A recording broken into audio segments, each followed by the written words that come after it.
Good day, 6th grade. Today we are going to work on understanding exponents. The goal for this lesson, by the time it's all done, is for you to say, I can more thoroughly understand how exponents work. A couple of vocab words. Integer is a whole number and its opposite. That's a review word from several times throughout the year. Second word is an exponent, which I know you know what that is, but just a quick little explanation again for you is the tiny number. So the tiny number above a base number that tells you how many times to multiply the base by itself. So we have a little label down here for 2a. The base is the large number. The exponent is the tiny number. And then what you would do with an exponent is you would take that and it tells you how many times to multiply the base by itself. So 5 to the power of 3 would be 5 times 5 times 5. Patterns of exponents. So moving down to main idea number 2. We have a couple of examples that I'm going to fly through here with you. And by the way, I'm going to stop for a moment. You do need to do a cheat sheet for your vocab and main idea number 1. So make sure you pause and do that. Now to number 2, patterns of exponents. X to the third. I think we're going to be okay with the first few of these. X to the third simply means you're multiplying the base x by itself 3 times. So it's x times x times x. If we actually put a number instead of a variable in for the base is now 2, the exponent is 3. It would be 2 times 2 times 2, which if you multiply that all the way out, works out to be 8. Now, things get a little bit trickier for x to the negative third power. X to the negative third is something you probably haven't dealt a lot with. The base is being multiplied, or the base is being raised to a power of negative 3, which means we have to do the opposite. Negative means opposite, so we have to do the opposite of multiplying what we typically do if we have a positive exponent. And in this case, we're going to flip the base and the exponents into the denominator.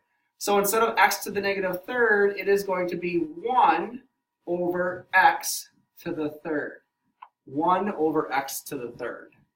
Okay, again, so if you take the base, you put it into the denominator, and the numerator becomes a 1. And that's a little tricky and probably not real well explained quite yet, but we'll get there.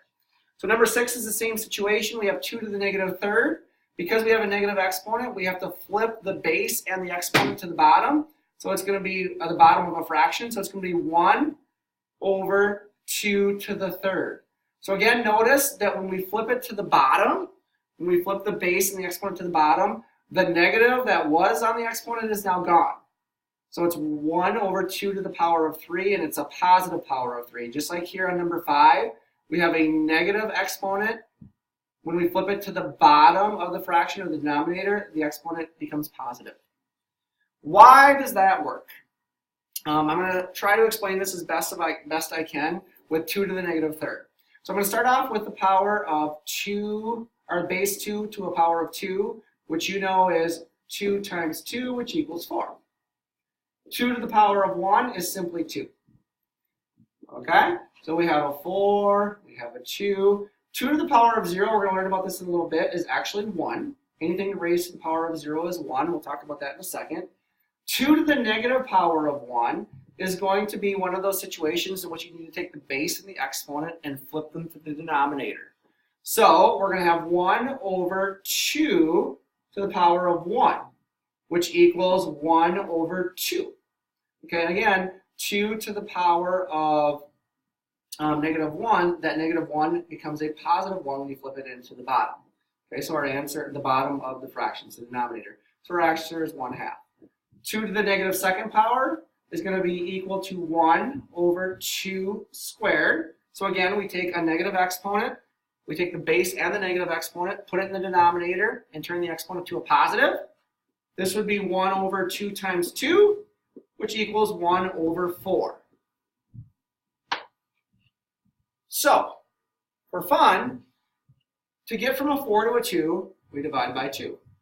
To get from a 2 to a 1, we divide by 2. To get from a 1 to a 1/2, we divide by 2.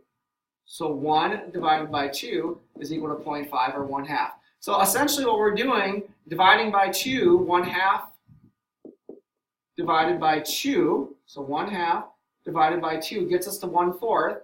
because really it's 1/2 divided by 2 over 1, which is 1/2 times, when dividing fractions, my, flip this second and multiply, 1/4.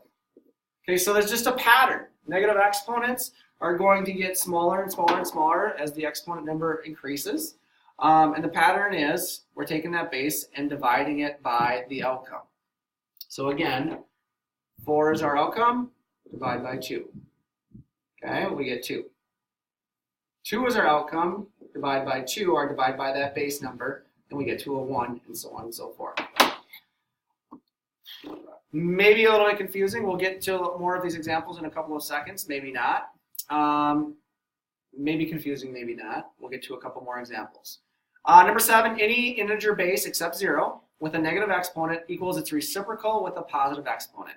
So that's basically everything that we just did with our negative exponents. You take the base and the exponent, you flip it into the denominator and make the exponent positive. Now is a good time for you to stop and to write a cheat sheet before we move on to number 3. Number 3, the 0 power of any number. So we're talking about 0 powers. Anything raised to the power of 0, you just saw this in our last main idea, anything raised to the power of 0 is going to equal to 1 except the number 0. So if we have x to the power of 0, it equals 1. If we have 2 to the power of 0, it equals 1. The proof again is kind of like what we did before.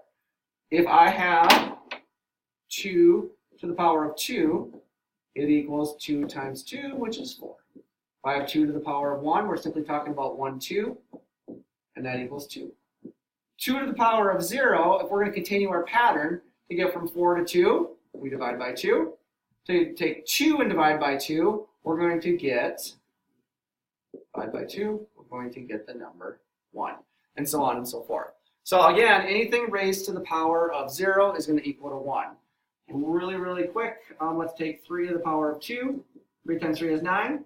3 to the power of 1 equals 3. 3 to the power of 0 equals 1. Notice the pattern. To get from a 9 to a 3, we divide by 3. To get from a 3 to a 1, you divide by 3. This 3 is representing the base number. Just like this dividing by 2 over here is representing the base number, and the pattern continues to shrink the numbers, or the final outcomes. So 0 power, again, anything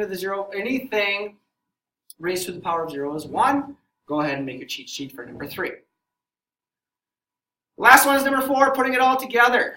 We're going to go through this pretty quickly. I'm going to go through this pretty quickly. 3 to the power of 3, you're simply going to take 3, multiply by itself 3 times. 3 times 3 is 9, times another 3 is 27. Negative 3 to the power of 3, this one gets tricky.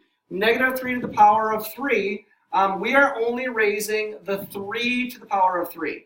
The negative is separate. So think of the negative as like a negative 1 times 3 to the power of 3.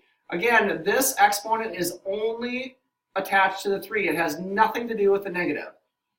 So if we're going to write this out the long way, we've got negative 1 times 3 times 3 times 3.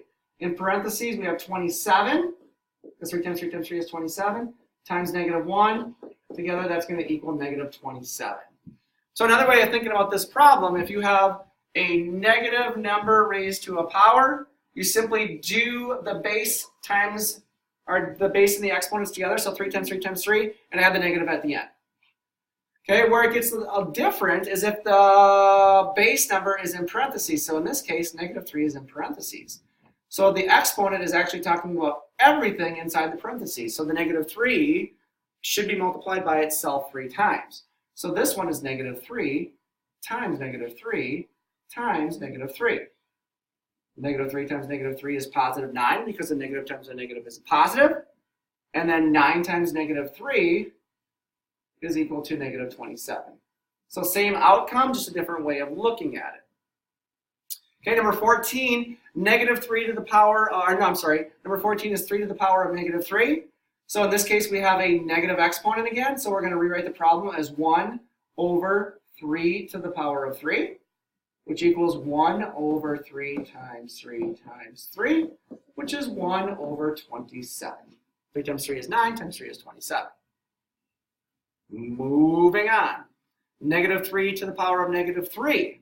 So again, we have to flip because we have a negative exponent, so we're going to have 1 over a negative 3 in parentheses raised to the power of 3.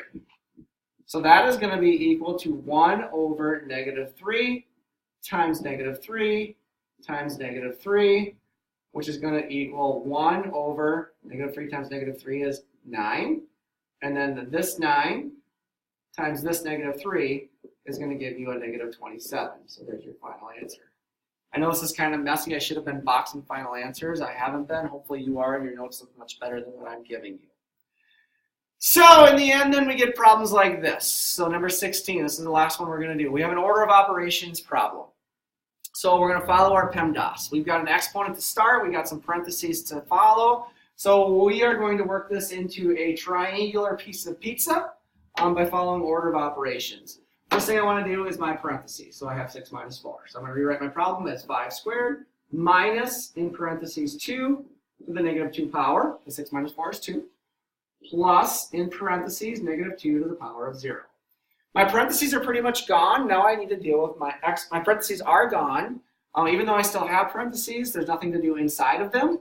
So I'm going to deal with my exponents next. My first exponent, reading left to right, is 5 squared. So 5 squared is 25. So we've got 25 minus, I'm going to rewrite the rest of my problem. And then continue on with more exponent work. I have 25 minus 2 to the power of negative 2. So 25 minus, since it's a negative power, I'm going to write 1 over, I don't really need my parentheses, but I'll keep them. 2 to the power of 2 plus parentheses, negative 2 to the power of 0.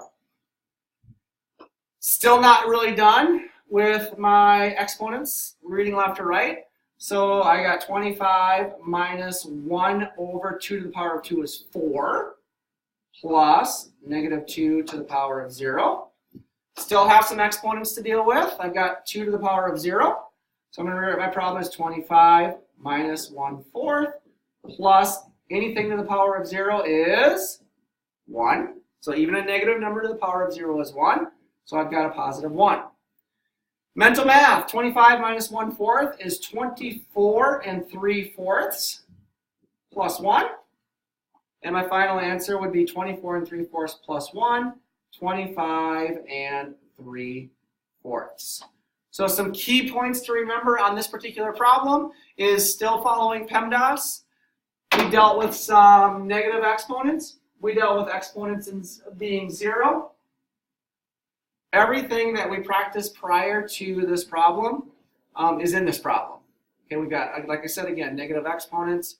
We have got powers of 0, and then all of that put together using PEMDAS.